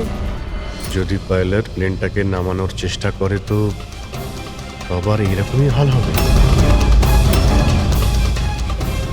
এই লোকটার খুন হয়েছে আর খুনি প্লেনের মধ্যেই রয়েছে। স্যার, মৃত লোকটার নাম রাজেশ, আর এই ছোট প্লেনটার পাইলট ছিল। ওই প্লেনটার ব্যাপারে কিছু জানা গেল যার থেকে ওই লোকটা পড়েছিল? হ্যাঁ স্যার, সমুদ্রতে এই প্লেনটার ধ্বংসাবশেষ পাওয়া গেছে, আর কোনো লাশ পাওয়া যায়নি। লাশ পাওয়া যায়নি মানে প্লেন খালি ছিল? স্যার, তাহলে পাইলটকে প্লেন থেকে ফেললো কি? না পঙ্কজ, প্লেন খালি ছিল না। নিশ্চয়ই প্লেনের মধ্যে অন্য কেউ ছিল যে এই পাইলট রাজেশকে ধাক্কা মেরে প্লেন থেকে ফেলে দিয়েছে, আর প্লেন ক্র্যাশ হওয়ার আগেই ও নিজেই জলে ঝাঁপ দিয়েছে। যখন আপনারা এই পাইলটকে টাকা দিয়েছিলেন, মানে আমি বলছিলাম যে রাজেশ যে পাইলট ছিল এর ব্যবহার কেমন ছিল? ওর বডি ল্যাঙ্গুয়েজ, ওর কথা বলা, কোনো রকম গন্ডগোল লেগেছিল? অদ্ভুত। না স্যার, আমি তো ওর সঙ্গে দেখা করলাম, ওকে টাকা দিলাম আর রিয়াকে প্রপোজ করার জন্য মেসেজটা দিলাম, ব্যাস। কিন্তু তখন তো একদম ঠিকই ছিল। স্যার, স্যার, এবার কি আমরা যেতে পারি? না, যতক্ষণ আপনাদের রিপোর্ট না আসবে আপনারা যেতে পারবেন না। এক মিনিট। Yes doctor. দয়ারা ঠিকই বলছে, কিছুই হয়নি, এদের ছেড়ে দাও। আর ওই ওই পাইলট, ওই রাজেশ ভাই, ওর রিপোর্টে অনেক কিছু পাওয়া গেছে। হ্যাঁ ঠিক আছে, এখন আপনারা যেতে পারেন। তবে হ্যাঁ, যদি প্রয়োজন হয় আবার ডাকবো। ঠিক আছে স্যার। কি আছে ডক্টরের রিপোর্টে? কি করে মরেছে লোকটা? দয়ার, ওর মৃত্যুটা একটা খুব বিপজ্জনক নার্ভ এজেন্টের কারণে হয়েছে। হ্যাঁ পুরবি, এটা খুবই বিপজ্জনক টক্সিক কেমিক্যাল, যে কোনো মানুষের নার্ভাস সিস্টেমটাকে ড্যামেজ করে দেয়। এত বিপজ্জনক কেমিক্যাল ডক্টর সালুকে এটা দিয়েছিল কিভাবে? ফ্রেডি, যে কোনো ভাবে দেওয়া যেতে পারে, খাবার সঙ্গে, জলের সঙ্গে, ইঞ্জেকশনের মধ্যে দিয়ে। কেউ কাউকে এরকম বিভৎস মৃত্যু কেন দেবে? এমন কি শত্রুতা ছিল? ও হ্যাঁ, এই যে পেন ড্রাইভ, এই পেন ড্রাইভ থেকে নিশ্চয়ই কিছু পাওয়া যাবে। এটাকে কম্পিউটারে কানেক্ট করে দেখো। আমি এই পেন ড্রাইভটা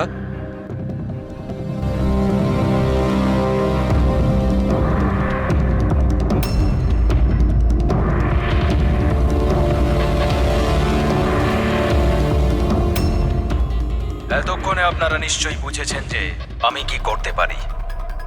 আশা করছি আপনাদের মনোযোগ আমি আমার দিকে আকর্ষণ করতে সক্ষম হয়েছি। এটা তো শুধু একটা স্যাম্পল ছিল। এবার আমার কথা ভালো করে শুনুন। ফ্লাইট নাম্বার 471 এর একজন যাত্রী এতক্ষণে নিশ্চয়ই মারা গেছেন, আর অন্য বাকিরাও সব একে একে মারা যাবেন, এমনকি তোমাদের সিনিয়র অফিসার অভিজিৎ। যদি তোমরা আমার বলা কথা না শোনো তাহলে। অভিজিৎ, একে ভালো করে দেখো তো। 8 ঘন্টার মধ্যে এই মেয়েটাকে খুঁজে আমার কাছে পৌঁছে দেবে, নইলে সমস্ত প্যাসেঞ্জার ওখানে পৌঁছে যাবে যেখান থেকে কেউ ফিরে আসতে পারে না। আর এটা তো সবে শুরু। অভিজিতের সঙ্গে সঙ্গে সমস্ত প্যাসেঞ্জাররা মারা যাবে যদি আমরা অভিজিৎকে না খুঁজে পাই। স্যার, কিন্তু খুঁজবো কি করে? নাম, অ্যাড্রেস কিচ্ছু নেই, আর শুধু 8 ঘন্টা বেঁচে আছে। এই মহিলা এর কাছে এত গুরুত্বপূর্ণ কেন?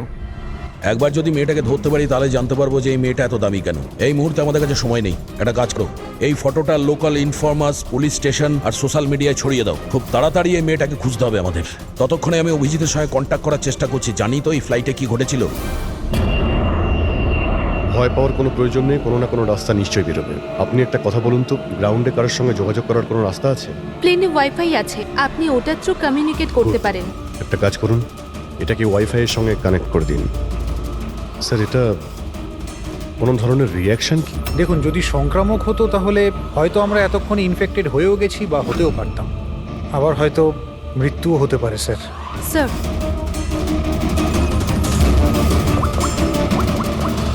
দয়া, ভাই একটা প্রবলেম হয়েছে। যে প্লেনে আমি যাচ্ছিলাম সেখানে একটা মার্ডার হয়েছে, আর খুনি প্লেনের মধ্যেই আছে। একটা কাজ করো, সমস্ত প্যাসেঞ্জারদের ডিটেলসটা বের করো, দেখো কারোর কোনো ক্রিমিনাল রেকর্ড নেই তো।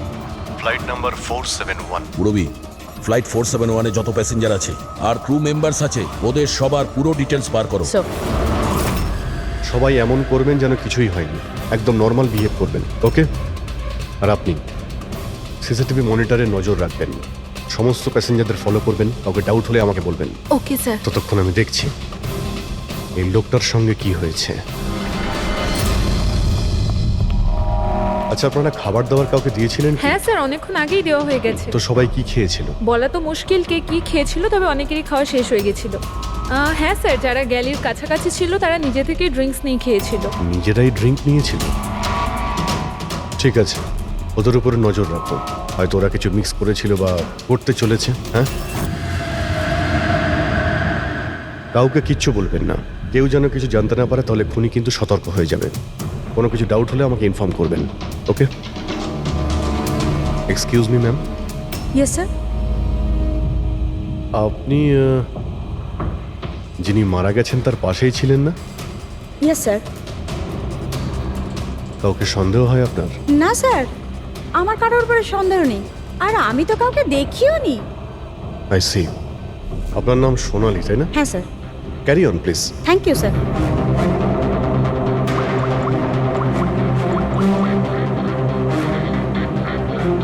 এখানে ফ্লাইটে একজন সোনালি নামের অ্যাটেন্ডেন্ট আছে। স্যার 1 ঘন্টা হয়ে গেছে, ওই মহিলার ব্যাপারে কিছু জানতে পারিনি এখনো। হ্যাঁ পুরবি, শুধুমাত্র 7 ঘন্টা বেঁচে আছে আমাদের কাছে। যা কিছু ঘটে যাক, ওই মেয়েটাকে খুঁজতেই হবে আমাদের। এখানে ফ্লাইটে একজন সোনালি নামের অ্যাটেন্ডেন্ট আছে, ওর ডিটেলসটা বার করো তো, ওকে আমার সন্দেহ হচ্ছে। পুরবি, এই ক্রু মেম্বার্স আর প্যাসেঞ্জারদের লিস্ট এসে গেছে না? হ্যাঁ। একটু দেখো এই ফ্লাইট অ্যাটেন্ডেন্ট সোনালি, এর অ্যাড্রেস কি? স্যার।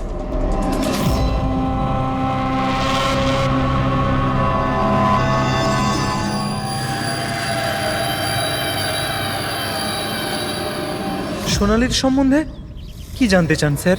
আপনি কে? আমি হলাম সোনালির হাজবেন্ড, আর ইনি আমার দাদা, এ আমার ছেলে। এই ফ্লাইটে যাওয়ার আগে সোনালির ব্যবহার কেমন ছিল? কি হয়েছে স্যার, আপনারা এসব কেন বলছেন? আমরা সোনালি সম্পর্কে জানতে পেরেছি যে ও বাজে লোকের সঙ্গে মিশে বাজে কাজ করছে। আপনি কি কথা বলছেন অফিসার? ওই সোনালি তো এ ধরনের কাজ করতেই পারে না। ওটা জাজের পরেই আমরা বুঝতে পারবো। আচ্ছা, সোনালির রুম দেখাতে পারবেন? আমরা তল্লাশি করব। স্যার, সেই জন্য তো আপনাদের সার্চ ওয়ারেন্ট নিয়ে আসতে হবে। Search warrant? বাবা, তুমি ভেতরে যাও। তো যখন ওয়ারেন্ট এসে যাবে তখন আপনি তল্লাশি করতে দেবেন তো? দেখুন, সার্চ ওয়ারেন্ট নিয়ে আসলে তখন আর তল্লাশি নিতে কে বাধা দেবে? এখন তো আমরা যাচ্ছি, কিন্তু এটা ভাববেন না যে সিআইডি আপনাদের ছেড়ে দিয়েছে। চলো।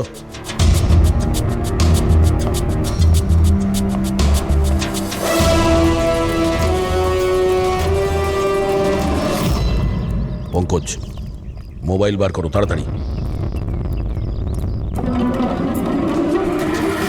যতক্ষণে সিআইডি লোকেরা ওদের সার্চ ওয়ারেন্ট নিয়ে আসবে না, ততক্ষণে আমাদের কাজও হয়ে যাবে। চল চল, বস গিয়ে ওখানে। ভাইটা গন্ডগোলের। স্যার, এই আবার কিডন্যাপ করেনি তো এই লোকগুলোকে? হতে পারে, যে কোনো ভাবেই হোক আমাদের ভেতরে যেতে হবে।